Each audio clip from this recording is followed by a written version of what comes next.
Alrighty, Andrew here from Perth Diesel Heaters, and I'm doing an unboxing video. I want to show you what you get when you buy one of the cheap generic Chinese heaters off eBay or from me. You can buy them from me. I'll put a bit of markup on them because I give them a 1-year warranty, but let me show you what you get for your $295. Have a look. Here's the box. First thing is you get a big fuel tank.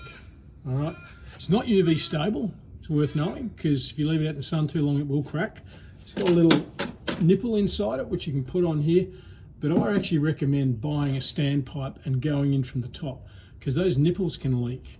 You're better off getting a standpipe, doing the job once and not having to worry about leaks.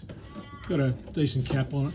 Look, if you're going to put it outside, you're going to get a year or two out of it, and then you're probably going to need to change it over. But you can put it up a number of different ways. That's your tank. In the box itself, you get a mounting plate, stainless steel. It's not heavy duty, but it'll do the job. What you don't get is a flange to drill a hole through the floor and then put a flange in there. So you need to buy one of them to go with this. Otherwise, you're just going to drop it out and you're going to have bare wood or bare composite material with the exhaust pipe and the air intake. Not ideal. You get a manual. Yeah, it's actually toilet paper. Use it carefully. You get some pretty sexy gloves. So if you don't like getting your fingers dirty, these are the go. Get them on and you can use it for your silicone, use it for whatever you like. Get the diesel off your hands.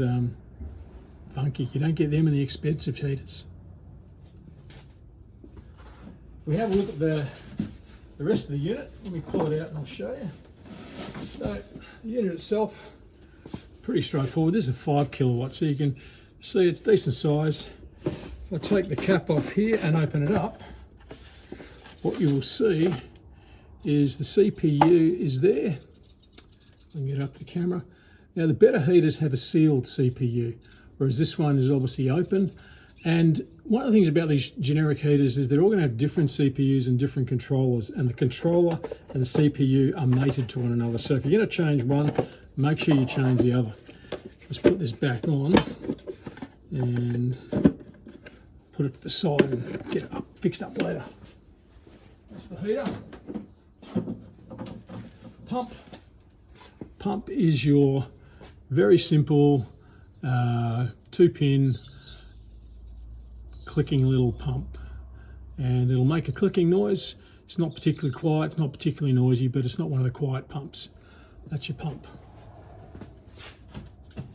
The controller, a little digital panel which you can mount, and you have a remote control. And the remote control will generally be paired with the controller.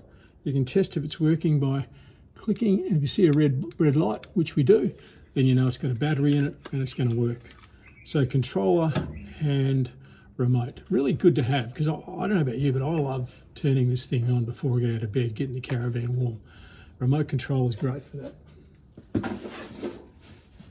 So that's your heater. Let me show you what's in the accessories box. And you'll see some of the difference between this and some of the more expensive heaters now. First up, exhaust pipe, pretty rudimentary, pretty stiff. Look, it'll do the job, but it isn't flash. Stainless steel, pretty thin, about 400 mils, not a lot of it. Air intake, a couple hundred mils of air intake. You can stretch it a bit.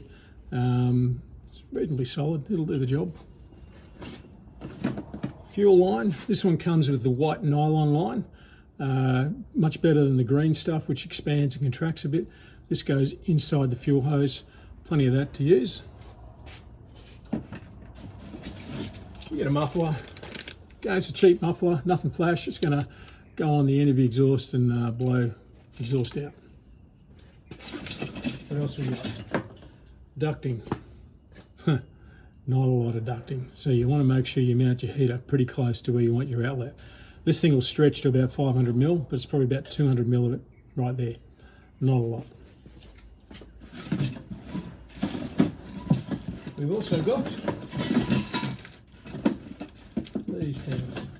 So that's your outlet. You get one outlet. It's kind of a mushroom shaped one which is good for changing the direction of the heat from time to time. Not so good because you easily kick it with your feet, but that's what you get with the cheaper heaters. You get a piece of fuel hose. Now you want to cut that into a number of pieces to go on your pump, your fuel tank, your inlet to your heater and so on. So just make sure you cut it up. You get a harness. Now that's your wiring harness, which if you compare to one of my videos of the better heaters, there's no split tubing, it's all pretty straightforward. You'll find that the black wire will only go as far as the body of the caravan. It won't go back to the battery unless your battery is right next to your heater. Your red wire is probably about 3 or 4 meters on it, but you probably find you're going to need to supply some extra wire to get back to the battery. It's got a fuse on it and plug for the heater, for the pump and for the controller. When you're making one of these up, you can't stuff it up. Those things can only go one way. In this little bag here, we have the air filter. Pretty straightforward, nothing flash. You got the holder for your fuel pump. We have a fuel filter, like so, plastic, and a bunch of clamps and cable ties. They'll do the job. There's some tech screws in there as well for fitting the whole thing up. They'll do the job, but if I were you, I'd probably have some tech screws on hand and some better clamps on hand just to kind of improve what you're doing. So that's what you get for 295 bucks. It's the bottom end, it's cheap, it's simple, it'll do the job. But there's probably some things you might want to think about upgrading.